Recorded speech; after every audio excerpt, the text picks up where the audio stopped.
And you got to be kidding me. It's 2019. We barely have enough people and time to do the job.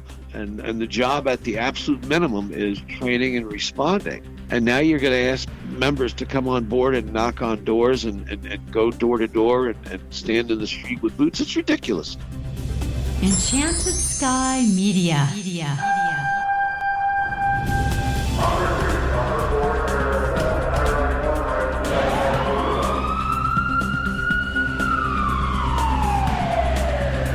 From the Enchanted Sky Studios in Prescott, Arizona, this is Code 3, the Firefighters Podcast, hosted by award-winning journalist Scott Orr.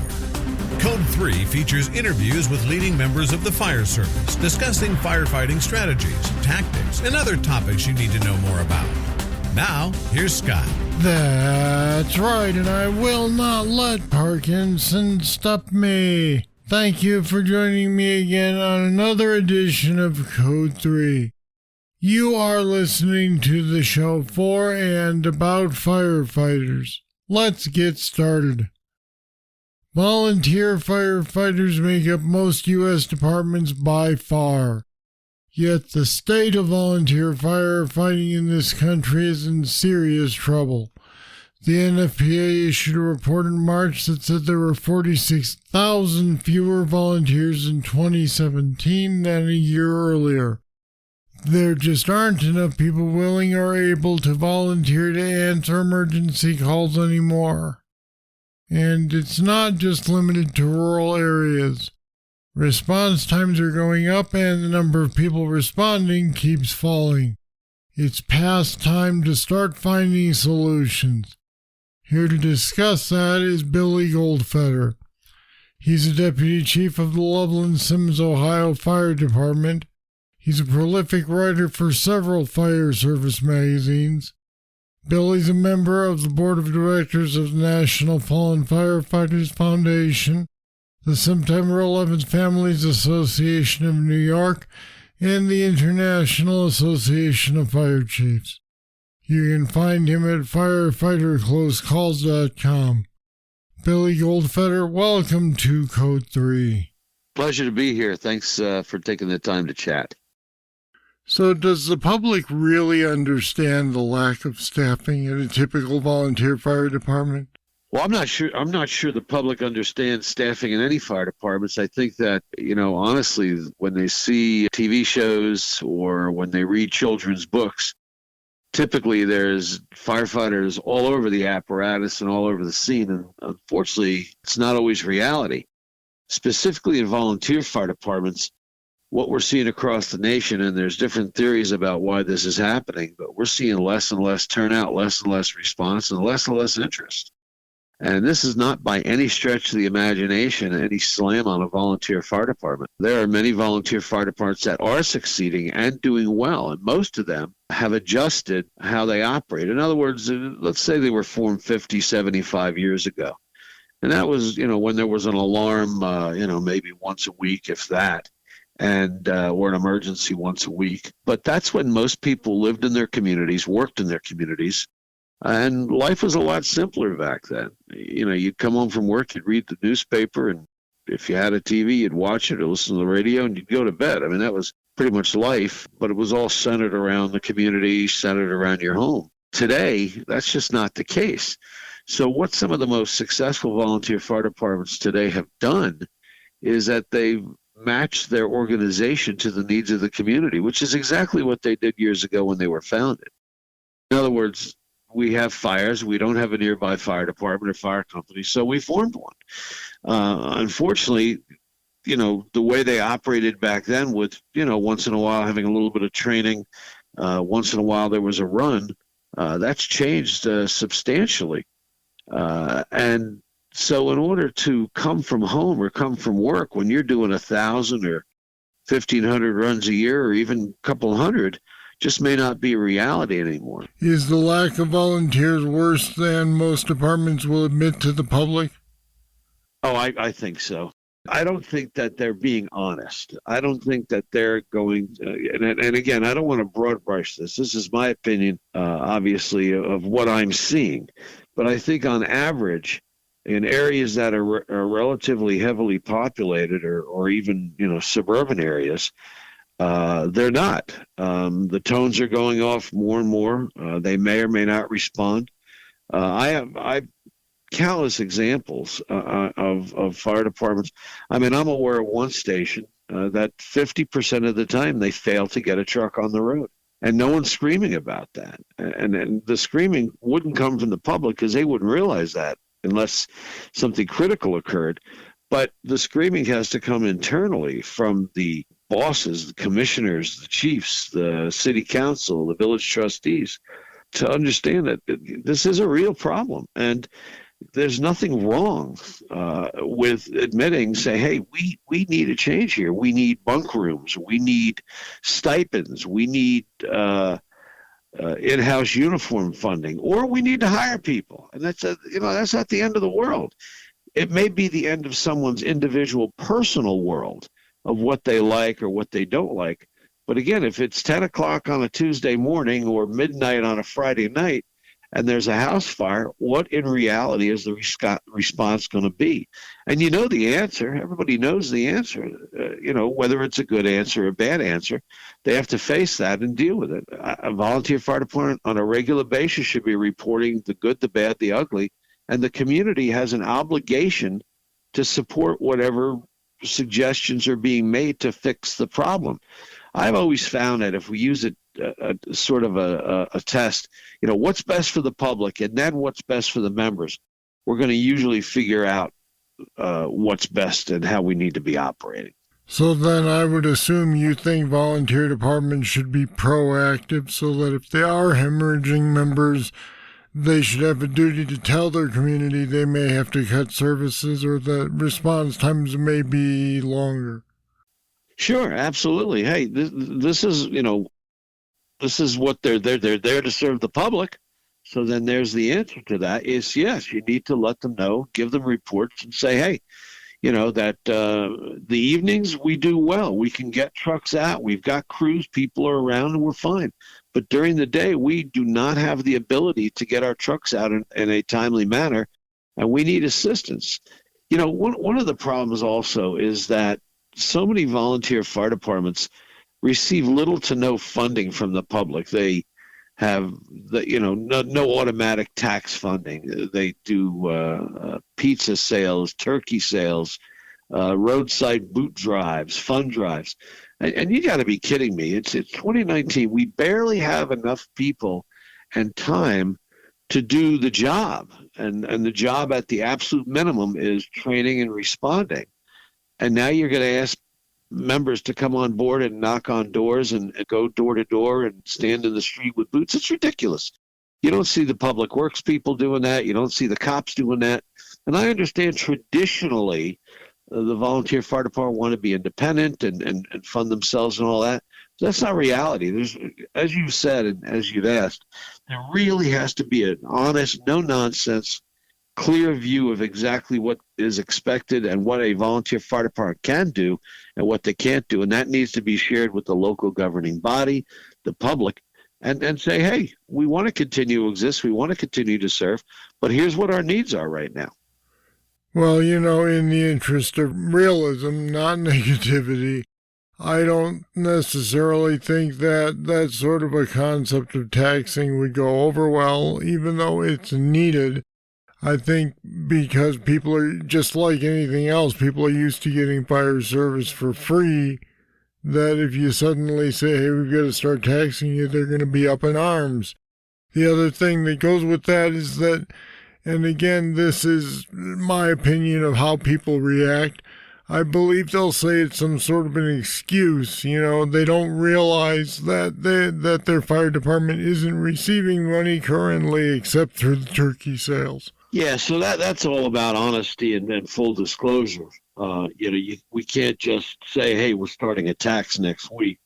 There has to be a good public education program, but honestly, there has to be a plan. Set up a group that includes taxpayers, that includes members of the fire department, that includes members of the local governing body, and sit around and around the table and come up with a plan and figure out how we're going to do this.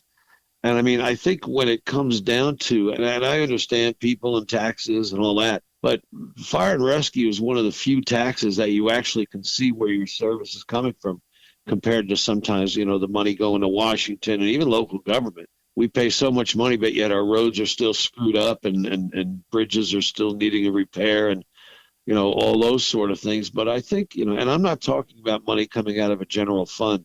I'm not always a fan of that. I think some of the most successful fire departments, fire districts, and fire companies are ones that have their own tax base, whether it's a tax levy or whatever, because then we can show you exactly, look, you gave us $1 million last year, and we're going to show you to the penny exactly where that is. And that includes the pride we have in, getting anywhere in the district in 6 minutes, or we're always turning out with 8 people, or, whatever the case may be. But at some point, the taxpayers have to decide what they want. And if the taxpayers are okay with very slow response times, low staffing, and a fire department that pretty much just comes and puts down the exposures, then that's fine with me. I got no problem with that. And I think sometimes if you choose to live in an area out in the middle of nowhere and you expect anything more than a couple of people showing up with a tanker, you're kind of fooling yourselves. But it's incumbent upon the public to also understand what their fire department can do and cannot do. But yeah, turning it back around to what you said, we have an obligation to let them know. And if you're a fire department who pretty much has little to no communication with the public, is not sharing what's going on with the public, is struggling funding-wise, struggling people-wise, you're in deep trouble. But it's never too late to start out a plan. And again, I think if you get, reach out to perhaps the most radical anti-tax group in your community, maybe, and talk to them. I'm not aware of those groups being against tax. I think they're against paying money and getting nothing and seeing governments waste money and just, piss things away. I was watching something yesterday when the 9/11 folks went to meet with Mitch McConnell to try and get funding for the 9/11 Victims Fund. And it was reminded that the chair he sits in, the building he is in, the clothes he wears are paid for by taxpayers. So a lot of times, in many, many cases, local government forgets that. Federal government certainly forgets that. And I think we as firefighters have an obligation to, when we do receive money, and it may be a turkey dinner, it may be taxes, it's still money given to us to provide a service. We can't piss that away. And we need to be able to justify every nickel and how we spend it, and how we spend it in taking care of the firefighters so they're able to provide service to the community. So looking at operations then, what's the tipping point? When does a volunteer department become dangerously ineffective? So I think that they already know it. And you look at your statistics. You mean if they already realize it? I think their heads are in the sand in many areas. But the tipping point to me is the first time you realize that you don't have people around during a certain period of time, whether it be day or night, and you know it right now. Any department right now will be able to tell you who's around, typically what the stats look like. Will you be able to get your trucks out in 2 or 3 minutes, or is it going to take 15, 20 minutes? Will you get able-bodied firefighters showing up, or will we be getting, 1 or 2, great folks who are retired, but they're not interior firefighters? Those answers are out there. But the tipping point are based upon your statistics. What we all know our stats. Go back and look at the last 5 years, do a real in-depth analysis, and identify what your staffing is, who the staffing is, and what the times look like. And as soon as you identify that there's a problem, in other words, public comes up to you and says, can you guarantee me a first alarm assignment of, 15, 20 firefighters to my home in 8 to 10 minutes? And the answer is either yes or no. It's not a homina. The answer's there. We know what we can do, what we can't. If we're in a position where we are that shorthanded and we don't have a taxing authority at this point, is it better to shut down a department that lacks staff and rely on even longer response times from nearby agencies? Or is it better to try to keep it on life support? I think it's better to keep it on life support and decide what we can and cannot do. if your daytime response, or just say your response, is typically good folks, but they're not interior qualified, we need to let the public know that. Let them know that we're working on a plan to come up with a tax or whatever it's going to be, or we're going to do recruitment or whatever it is, and make sure they understand that they're going to be able to respond, but they're going to respond with a couple of folks who's probably going to be operating a deck gun or a hose stream to protect exposures, but we may not be able to go inside. That's kind of a big deal, but I think keeping it on, I think any response of people that have some level of training is better than no response at all. Now, that additional help should be on its way on the initial alarm, but if you've got people who are capable of flowing water, capable of pulling a line, even if it's 2 or 3 people, understanding that we cannot be interior, we'd love to be, we just can't. And we're going to do all we can. We're going to size it up. We're going to get on the radio and advise what else we may need. But I think initial response is better than no response. You mentioned rural areas and how living out there should automatically imply to people that they're not going to get full fire coverage because of where they've chosen to live. But what about these volunteer agencies in suburban areas? If they do, in fact, arrive with 2 or 3 people, maybe they're not interior qualified, maybe there's not enough to send them inside.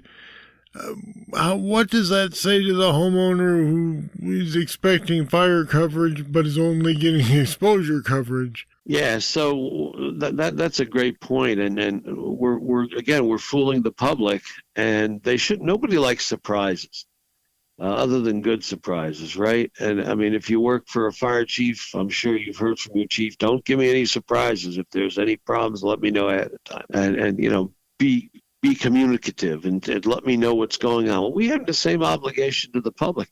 And I don't care if you're a private, nonprofit, volunteer fire company. You're in the business of being in the fire service. People say, oh, it's none of their business what we're doing. Well, it absolutely is. You got a garage. It says fire department on it. The public doesn't care whether you're a private fire company or fire district or whatever. And I'm not talking about a private for-profit. I'm talking about, like, for example, in the state of Delaware, all but the city of Wilmington, every fire department in the state of Delaware are private nonprofit corporations. The so-and-so fire department incorporated. Well, that's a business who's contracted or agreed to, and I'm not just picking on Delaware, I just give you an example, but any fire department is a business who has agreed to provide service, and we've implied the service by having fire trucks, by having garage doors that say fire department on them, and racing, to emergencies when we're able to. So there's that unwritten agreement and unwritten contract that we are going to provide service. And gang, it's just a matter of letting them know what you can and cannot do. And I do get the personal pride, but pride is only valid when you have something to be proud of. You may be proud of your organization's past, but if you're not proud of the current and you're worried about the future, now is the time to take action, and starts with open and honest communication. Here's the problem. Here's what we can and cannot do. And our solution is we're setting up a task force that consists of a few members of the public, a few elected officials, and leadership from our fire department. And we're going to come up with some solutions and options. And we may come up with an A, B, and a C plan. The A plan gives the public first-class, top-notch, meeting all standards fire service, whatever that's going to cost. The B plan is we're going to give you pretty good fire service, and in most cases we'll get there pretty quick. In most cases we'll do pretty well. And the C plan is what you're getting now. So the public, and this is the cost to that. So the public would have then an opportunity to vote on what they want, and what the public wants is then what we deliver. I mean, it's kind of a pretty simple model to me. Is it heartache? Is it go against the grain in our pride of our organizations? Sure, but we can't have false pride. What many departments are starting to look at is duty crews, and that's a real paradigm shift. That's a big deal for the volunteer that was, and much more comfortable sleeping at home, being at work, doing the sort of things that they do. And now we're saying to you, hey, we'd like you to stay at the firehouse, 1 day a week or 1 day every 2 weeks or one evening or what have you. But we have to kind of focus on what's going to be best for the fire department as far as they're serving the community. Now, the plus side of that is, in typical volunteer fire departments, maybe a small percentage of the members are the most active, making most of the runs. So while right now those people are getting up and out of bed for every single run, they're not going to have to do that anymore. They can stay home, stay asleep, and set their pager on an all-call tone or something like that. And the duty crew in quarters will handle the day-to-day bread and butter runs. Certainly you get a building fire or a critical crash, you want more staffing, you set a different tone off or whatever. That's all configurable stuff. But this way, the same people are not getting out of bed every night for the same runs, and it kind of spreads the wealth a little bit, and it allows those who may not be as active to either make a decision. You're going to be involved in the fire department, you're going to do your duty crew, or you're not.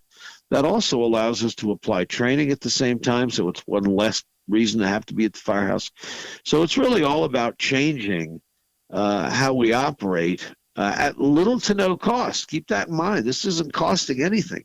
It's just readjusting how we operate. And if we're truly focused and dedicated to the needs of the community, we really have to give a serious look to that.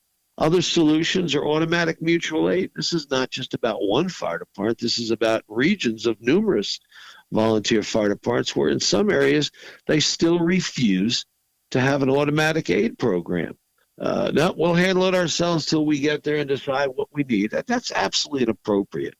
Look at the fact that if you know for the last couple of years you're only getting 4 or 5 people out on a first alarm assignment, then why wouldn't you want to reach out to your neighbors and come up with a program where you assist them and they assist you? But at some point, that well can run dry as well. And it can't be what I call mutual aid. We can't be moochers. We can't constantly call one town for help, but yet we're unable to get help to them. If that's the case and we're in that bad of trouble, then we've got to come up with some other solutions, which often is hiring people to solve the problem. All right, we'll leave it there. Billy Goldfeder, thanks for being on Code 3 today. A pleasure to be here, and thanks for the great work you're doing. You're helping get the message out to many people who may not have the opportunity to hear kind of what's going on out there. Take care of yourself, and thank you again. And we put some more information about volunteer department problems on our website at code3podcast.com/trouble. Check it out. All right, that's it. That's all for this edition of Code 3. This time we talked about the dangerous staffing levels of volunteer departments. Do you have solutions that are working? Ideas you're trying? I'd like to know. Just email me, scott@code3podcast.com, or leave a voicemail at 562-337-9902. Thank you for listening today. I'll be back next time with more, and I hope you'll be here.